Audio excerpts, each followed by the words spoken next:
Hello everyone. मैंने आज ये टॉपिक अनअकैडमी पर कवर किया था, बट वहाँ पर क्लियर आवाज़ नहीं आ रही है, इस वजह से मैं इसको दोबारा रिकॉर्ड कर रही हूँ। तो आज का टॉपिक है हमारा drawing. Drawing basically last step होता है डाउन स्ट्रीम प्रोसेस में फॉर अ बायोलॉजिकल और केमिकल प्रोडक्ट्स। जब भी कोई बायोलॉजिकल या केमिकल प्रोडक्ट हम प्रोड्यूस करते हैं तो जो उसके डाउन स्ट्रीम साइड पर लास्ट स्टेप होती है उसको ड्राइंग होती है। ड्राइंग क्यों करते हैं? ये जो केमिकल प्रोडक्ट्स हमारे फॉर्म होते हैं तो उनका जब हम स्टोर करते हैं तो वो ऑक्सीडाइज डिग्रेड ना हो, या उनका ऑक्सीडाइज होकर डिग्रेड ना हो, या फिर एग्रीगेशन प्रेसिपिटेशन वगैरह ना बने। इससे प्रिवेंट करने के लिए हम ड्राइंग करते हैं। देन जो फार्मास्यूटिकल ड्रग्स होती हैं उनको टेबलेट फॉर्म में इसी वजह से रखा जाता है ड्राई करके, क्योंकि ताकि वो डिग्रेड ना हो, उसकी क्वालिटी ख़राब ना हो, और ये कन्वीनियंट भी होता है।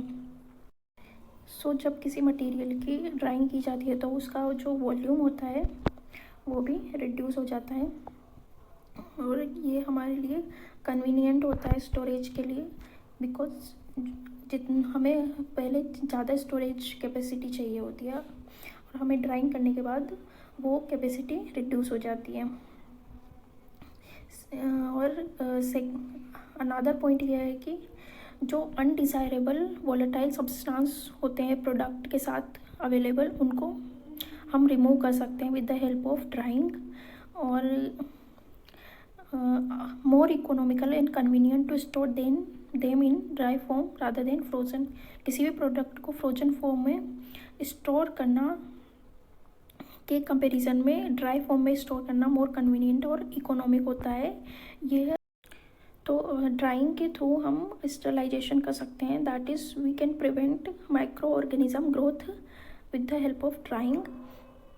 देन नेक्स्ट पॉइंट है एक्सपेंसिव ऑर्गेनिक सॉल्वेंट्स को हम रिकवर कर सकते हैं। अगर कोई सॉल्वेंट जो है प्रोडक्ट के साथ निकल रहा है या किसी बाय प्रोडक्ट के साथ निकल रहा है तो उसको हम ड्राइंग के थ्रू रिकवर कर सकते हैं। So there are different types of dryers. First है vacuum shelf dryer, second rotary vacuum dryer, freeze dryer, spray dryer. हम इनको वन बाय वन आगे नेक्स्ट स्लाइड्स में देखेंगे। यहाँ पर पहले हॉट एयर ड्रायर क्या होता है उसको एक्सप्लेन किया गया है। तो basically a moving stream of hot air is in contact with the product to be dried. जो हमारे पास प्रोडक्ट होता है उसको हम किसी सपोर्ट पर रख देते हैं, और वहाँ जो हॉट एयर है वो उसके कांटेक्ट में आती है और उसको ड्राई कर देती है। यहाँ पर जो हीट ट्रांसफ़र होता है वो बेसिकली कन्वेक्शन के थ्रू होता है। तो heat is supplied to the product mainly by convection, because जो एयर है वो फ्लो कर रही है, मोशन में है। तो examples of hot air dryer are kiln dryer, cabinet tray और compartment dryers, tunnel dryers, conveyor dryer, bin dryers, fluidised bed dryers, pneumatic dryers, rotary dryers, spray dryers. ये सब इसके एग्जांपल्स हैं। देन नेक्स्ट है vacuum shelf dryer. तो vacuum shelf dryer consist of a vacuum tight cubicle और cylindrical chamber. एक vacuum tight cubicle और cylindrical chamber होता है। Heated supporting shelves inside the chamber के अंदर डिफरेंट सेल्व्स लगी होती हैं। एक वैक्यूम सोर्स होता है एंड लास्ट होता है कंडेंसर। तो ये चारों मेन पार्ट्स होते हैं जो कि एक वैक्यूम सेल्फ ड्रायर में होते हैं। इसकी एप्लीकेशंस बेसिकली फार्मास्यूटिकल इंडस्ट्रीज़ में होती हैं। टेम्परेचर सेंसिटिव और इजीली ऑक्सीडाइजेबल मटेरियल्स के लिए किया जाता है। Small batches of high cost product, जो प्रोडक्ट्स की कॉस्ट हाई होती है बट वो हमें स्मॉल बैचेस में चाहिए होता है, उनके लिए हम वैक्यूम सेल्फ ड्रायर यूज़ कर सकते हैं। नेक्स्ट ये सिमेटिक है ट्रे ड्रायर का। तो बेसिकली जो ट्रे ड्रायर होता है उसमें हम यहाँ से हॉट एयर प्रोवाइड करते हैं, और ये सब ट्रेज होती हैं हमारी डिफरेंट। तो यहाँ से हॉट एयर प्रोवाइड की जाती है और ट्रेस पर हमारा जो भी मटेरियल हमको ड्राई करना है वो रखा रहता है। तो यहाँ से हॉट ड्रायर सप्लाई होती है और वो इन चैनल्स के थ्रू और मटेरियल के कांटेक्ट में आती है और यहाँ से पास होती रहती है और फाइनली जो भी मॉइस्चर रिमूव करना है वो एयर के साथ यहाँ से वेंट आउट हो जाता है। सो ये होता है ट्रे ड्रायर की वर्किंग मैकेनिज़्म। देन उसके बाद है direct contact drawing. Direct contact drawing में क्या होता है कि जो मटेरियल होता है वो किसी सपोर्ट पर रख दिया जाता है और जो सपोर्ट है उसको हीट किया जाता है। So material in direct contact with a heated surface, जो मटेरियल होता है वो डायरेक्ट हीटेड सरफेस के कॉन्टैक्ट में आता है। Heat is supply to the product mainly by conduction.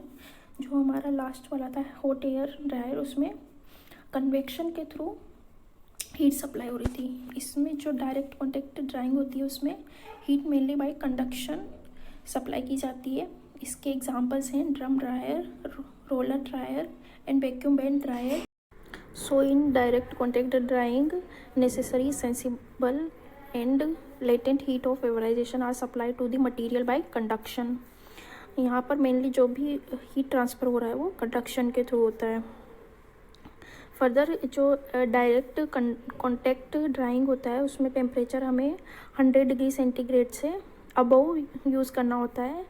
And danger of the heat damage to food sensitive materials. जो food sensitive जो टेम्परेचर सेंसिटिव मटेरियल्स होते हैं वो इसमें डैमेज होने के चांसेस रहते हैं।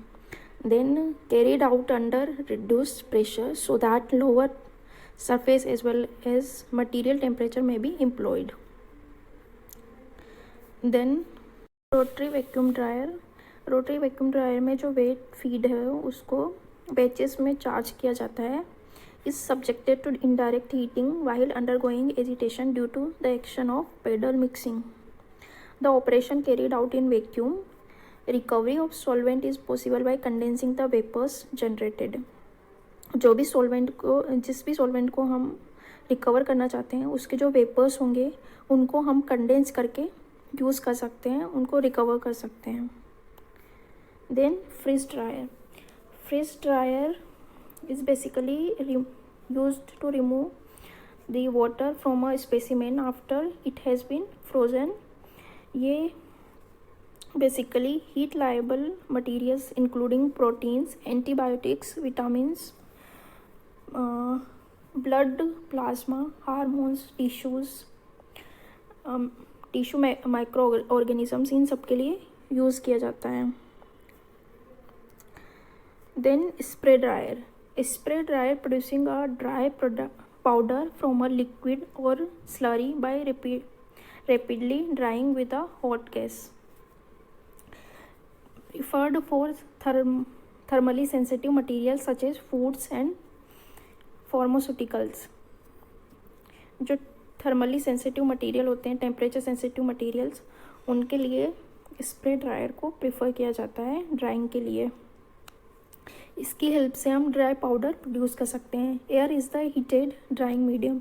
जो यहाँ पर ड्राइंग मीडियम यूज़ होता है वो जनरली एयर होता है, बट अगर कोई ऑक्सीजन सेंसिटिव या फ्लेमेबल सॉल्वेंट है को ड्राई करना है लाइक इथेनॉल, तो हम एयर की जगह नाइट्रोजन को यूज़ करते हैं।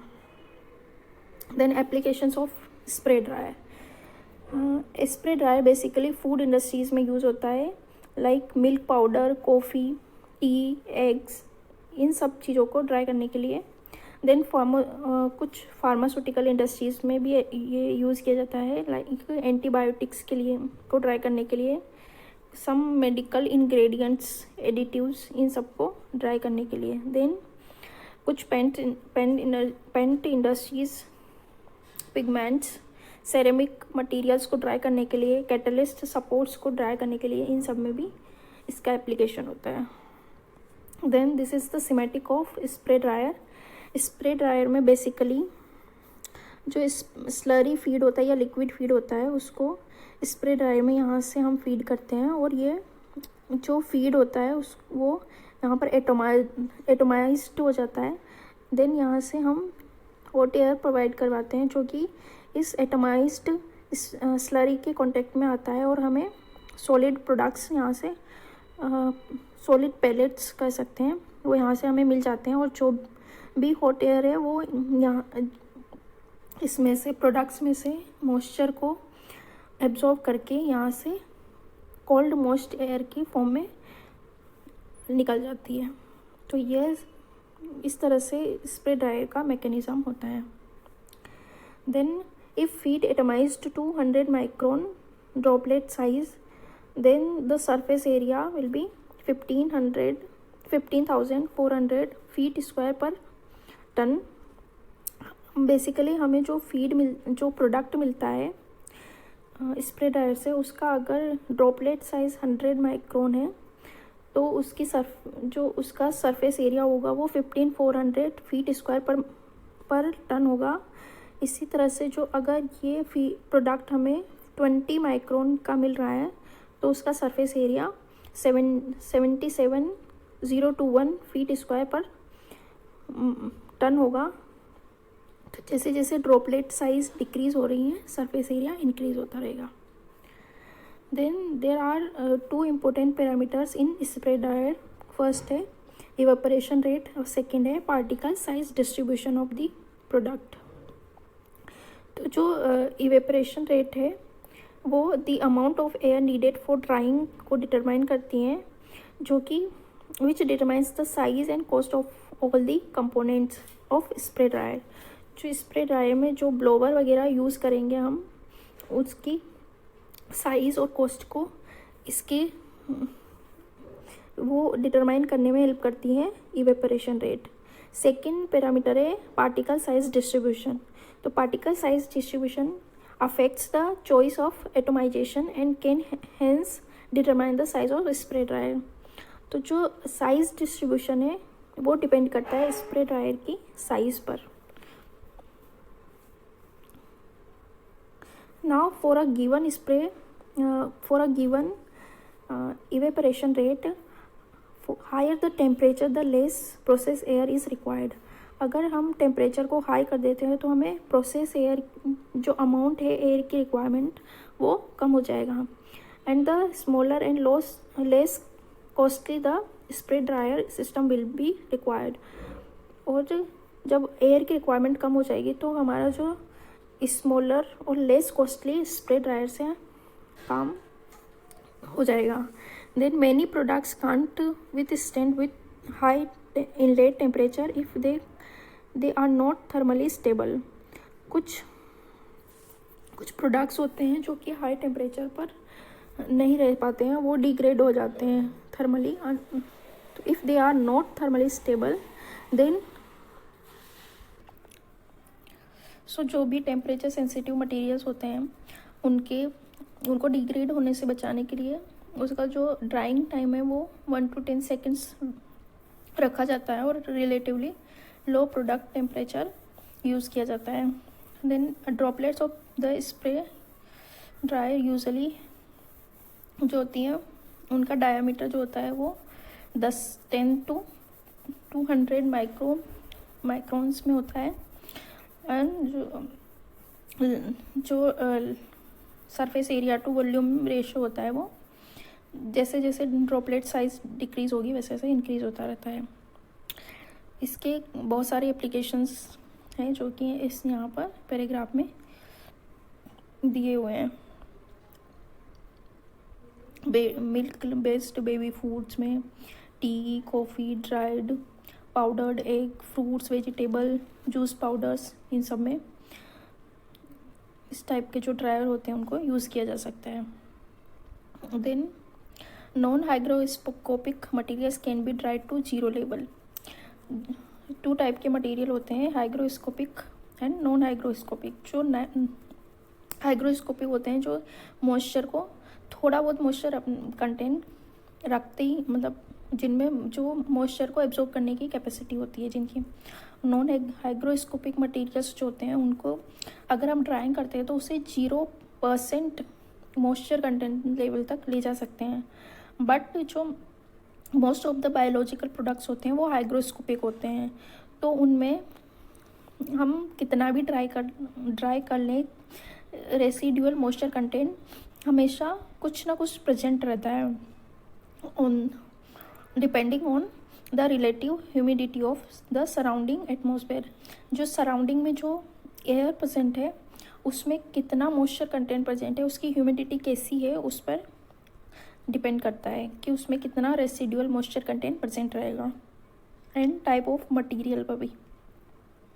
इन a hygroscopic material the moisture may be bound within the capillaries और remain unbound within the material due to surface tension of water. जो हाइग्रोस्कोपिक मटेरियल होता है उसमें मॉइस्चर कंटेंट टू टाइप्स से पाया जाता है। एक बाउंड फॉर्म में, जो कि मटेरियल के अंदर, जो सॉलिड मटेरियल होता है उसके अंदर कैपिलरीज वगैरह में होता है, और अनबाउंड मॉइस्चर जो कि उसकी सरफेस पर रहता है। So depending on the moisture content of the material and the relative humidity of the surrounding air the material में इधर एब्जॉर्ब और डिजॉल्व मॉइस्चर। सो मटेरियल और moisture content of the material and relative humidity of surrounding air के basis पे material या तो moisture को absorb करता है या डिसॉल्व करता है, अगर हम उसे हीट प्रोवाइड करते हैं तो ये इन दोनों फैक्टर्स पर डिपेंड करता है। The equilibrium moisture content is the minimum moisture to which a hygroscopic material can be dried. जो हाइग्रोस्कोपिक मटेरियल है उसको हम 0 लेवल तक ड्राई नहीं कर सकते हैं, तो उसमें जो मिनिमम मॉइस्चर कंटेंट प्रेजेंट होता है उसको क्या बोलते हैं, equilibrium moisture content. Then moisture content of a material as a function of relative humidity को हम इस ग्राफ के थ्रू समझ सकते हैं। सो जो यहाँ पर वाई एक्सिस पे परसेंटेज रिलेटिव ह्यूमिडिटी है और यहाँ पर मॉइस्चर कंटेंट परसेंट। तो जो मॉइस्चर कंटेंट होता है, जो सरफेस पर जो मॉइस्चर कंटेंट इस डायरेक्शन में इंक्रीज हो रहा है, तो अनबाउंड मॉइस्चर जो है उसमें मॉइस्चर कंटेंट ज़्यादा होता है जो कि सरफेस पर रहता है, एंड दिस इज। फिर उसके बाद जो भी मटेरियल के सरफेस के नीचे जो कैपिलरीज वगैरह में रहता है उसको बाउंड मॉइस्चर कहते हैं। देन जहाँ तक हम मॉइस्चर को रिमूव कर सकते हैं वो है फ्री मॉइस्चर, एंड जिस लिमिट के बाद हम मॉइस्चर को, ये एक लिमिट होती है जिसके बाद मॉइस्चर कंटेंट को हम रिमूव नहीं कर सकते, ये होता है इक्विलिब्रियम मॉइस्चर कंटेंट। तो जो मॉइस्चर जैसे जैसे हम अनबाउंड मॉइस्चर से बाउंड मॉइस्चर की तरफ मूव करते हैं तो परसेंटेज रिलेटिव ह्यूमिडिटी डिक्रीज होती रहती है with percentage moisture content. Then next है rate of drying as a function of free moisture content. तो जो एक्स एक्सिस है वहाँ पर हमारा free moisture content and Y axis पर ड्राइंग रेट है। तो जब ए पॉइंट से बी पॉइंट का हम देखें तो जो इनिशियली जो सरफेस पर मॉइस्चर प्रेजेंट होती है उसका अमाउंट बहुत ज़्यादा होता है, तो जो ड्राइंग रेट होती है वो बहुत ज़्यादा होती है ए पर, एंड देन जैसे जैसे मॉइस्चर कंटेंट कम होता जाता है वो डिक्रीज़ होती है।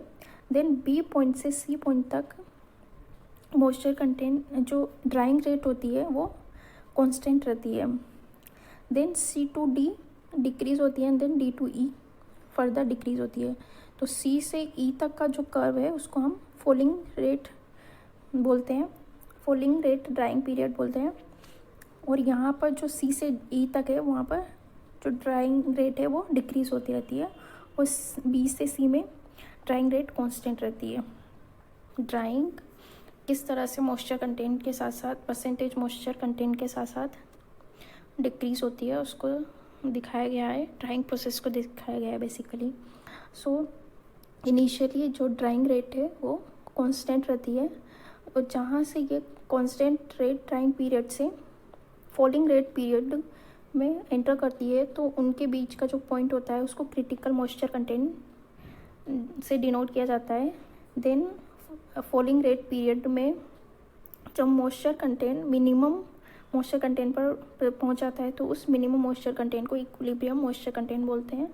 और इसके बाद हम अगर ये हाइग्रोस्कोपिक मटेरियल है तो इसको हम फर्दर ड्राई नहीं कर सकते, बट अगर ये नॉन हाइग्रोस्कोपिक है तो हम इसको फर्दर फिर से मॉइस्चर कंटेंट 0 तक हम ड्राई कर सकते हैं।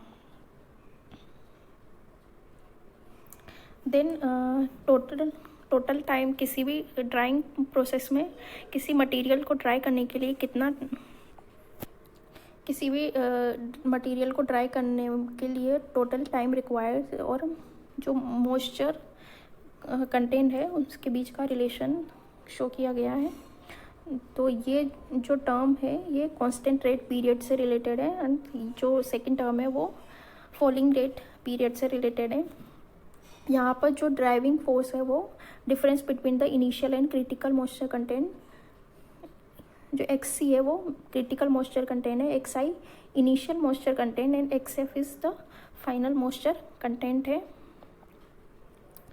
जो MS है वो weight of dry solid, A is the area and RM is the critical rate, drawing rate है। तो इस फॉर्मूला के थ्रू हम टोटल पीरियड निकाल सकते हैं जो कि किसी भी मटेरियल को ड्राई होने के लिए चाहिए। तो ये लेक्चर यहीं पे ख़त्म होता है। Thank you.